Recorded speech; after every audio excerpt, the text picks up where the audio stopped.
Les institutions de saint Jean Cassien. Lettre du bienheureux Castor évêque d'Apt à Cassien abbé de Marseille et préface de Cassien. Lettre du bienheureux Castor évêque d'Apt à Cassien abbé de Marseille.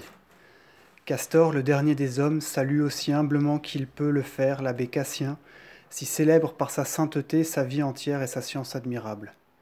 C'est avec raison, vénérable Père, qu'on procure le secours d'un maître à ceux qui ne savent pas encore s'exprimer et se conduire. Puisque dans les défaillances de notre nature, tous n'ont pas les lumières suffisantes, le seul remède est de recouvrir à ceux qui sont capables de nous servir de guide. Personne ne peut tout faire et il y en a qui ne savent pas combattre. C'est quand un malheur nous menace qu'il faut apprendre les meilleurs moyens de le supporter, et ceux qui sont appelés à diriger les autres doivent s'y exercer longtemps et s'y préparer de toute manière. Souvent, un supérieur présomptueux se trompe malheureusement en appliquant, sans discernement et sans prudence, des conseils qui seraient très utiles en d'autres circonstances, et nous pouvons être facilement entraînés par sa faute dans de graves erreurs. Aussi, nous vous en supplions, très cher Père, ne refusez pas à notre ignorance les lumières de votre inépuisable charité. Faites-nous connaître les saints exercices qui ont élevé votre âme et développé vos vertus, afin de nous encourager dans la bonne voie, nous qui voulons la suivre et qui subissons encore l'entraînement des vanités du monde. Nous savons que vous êtes très instruits de tout ce qui se pratique dans les monastères d'Orient, surtout dans ceux de l'Égypte et de la Thébaïde, et que vous avez habité même les lieux sanctifiés par la naissance du Sauveur. Puisque vous en avez rapporté une science si précieuse, vous devez enrichir notre pauvreté.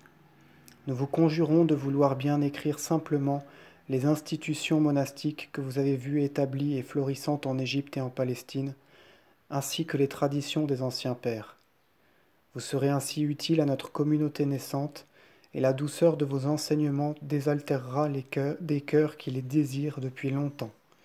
Notre stérilité cessera, et nous porterons enfin des fruits de justice. Soyez persuadés que si vous nous faites ce bien, vous en serez récompensés, car vos enfants dociles profiteront de vos leçons pour mieux honorer leur Créateur. Adieu, Père des serviteurs du Christ, et ne nous oubliez pas.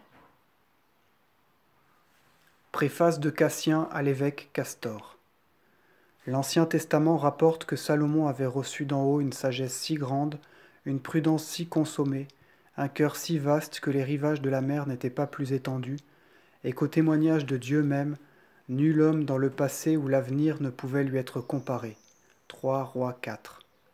Et cependant, lorsqu'il voulut élever au Seigneur un temple magnifique, il demanda l'aide du roi de Tyr qui était un étranger.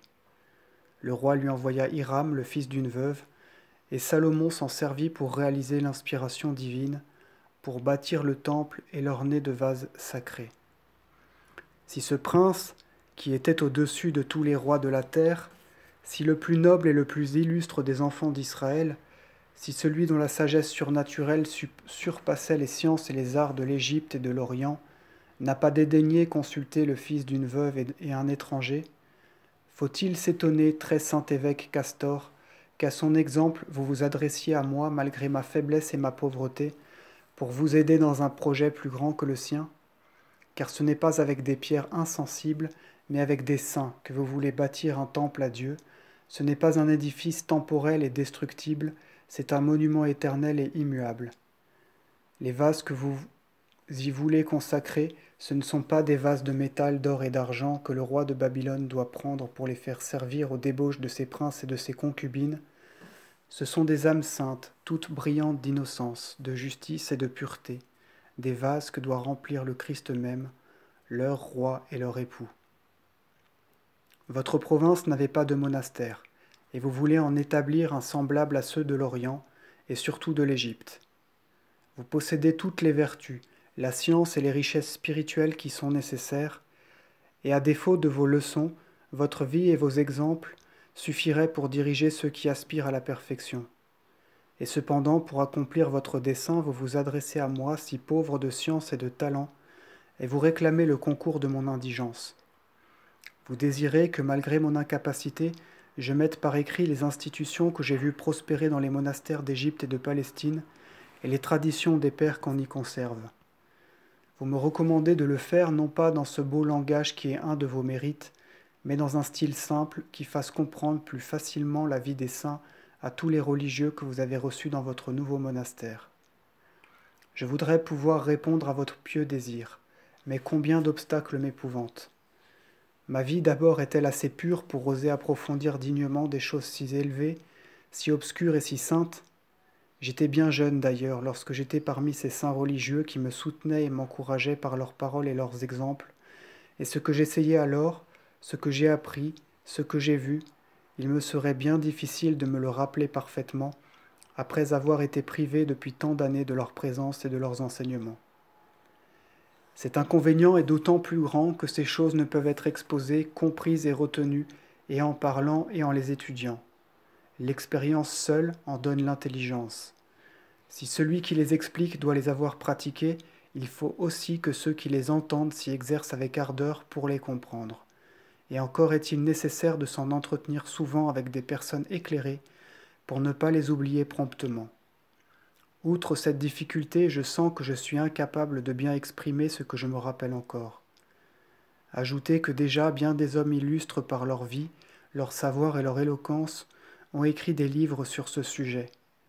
Je citerai entre autres saint Basile et saint Jérôme. Le premier, à la demande de ses disciples, a traité de la règle et des questions difficiles avec beaucoup de talent et une grande abondance de textes des Saintes Écritures.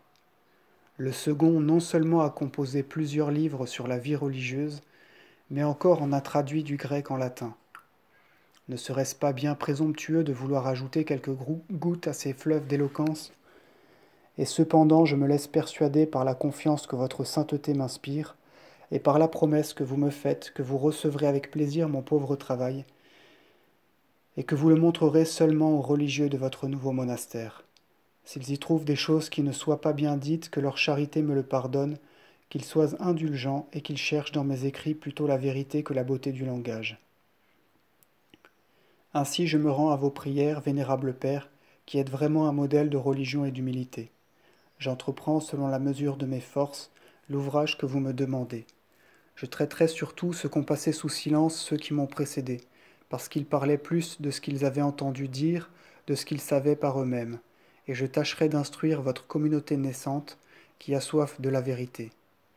Je ne chercherai pas à raconter des miracles et des faits extraordinaires, nos anciens m'en ont appris un grand nombre et d'incroyables, beaucoup même se sont accomplis sous mes yeux, mais je passerai sous silence tout ce qui exciterait l'admiration de mes lecteurs, sans leur enseigner une vie plus parfaite.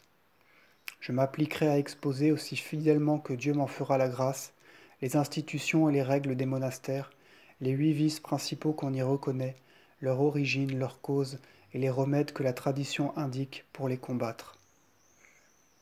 Mon dessein n'est pas de publier les merveilles de Dieu, mais de dire en peu de mots les moyens de corriger nos mœurs et d'arriver à la perfection selon les enseignements que nous avons reçus des anciens. Je me conformerai aussi à vos recommandations en ne m'arrêtant pas à ce qui serait étranger à la règle primitive ou à ce qui aurait été retranché ou ajouté par ceux qui établissaient ou dirigeaient des monastères, mais je ferai un récit fidèle et complet de ce que j'ai vu pratiquer dans les couvents les plus anciens de l'Égypte et de la Palestine. Je ne crois pas que les règles des nouvelles fondations de l'Occident puissent être plus sages et plus parfaites que celles qui datent du temps des apôtres, et que des hommes si spirituels et si saints ont établi dans des monastères qui prospèrent encore de nos jours.